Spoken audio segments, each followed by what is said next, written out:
The maxilla. The maxilla is located in the anterior aspect of the skull and forms a large part of the face and contributes to the orbits.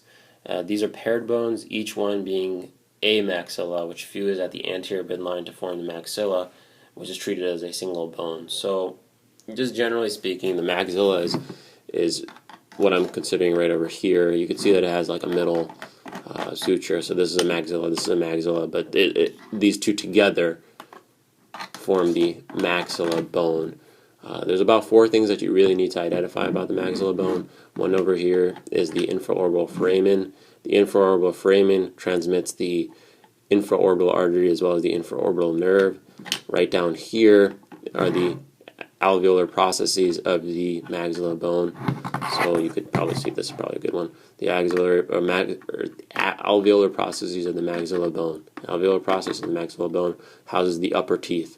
Another portion that you need to identify is this right over here. Let me see if I can get a better angle. Yeah.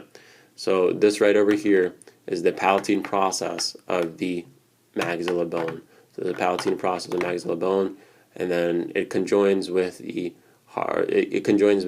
Palatine bones, which are located posteriorly. So the hard palate is this region right over here, and the posterior 1/3 is made of the Palatine bone, aka the horizontal plate of the Palatine bone. So on the practical, if it's tagged over here or here, called horizontal plate of the Palatine bone, this is the Palatine process of the maxilla bone. So the anterior 1/3, or anterior 2/3 is the Palatine process of the maxilla bone. The posterior 1/3 is the Palatine bone itself, and that's also the horizontal plate of the Palatine bone. So make sure you note that.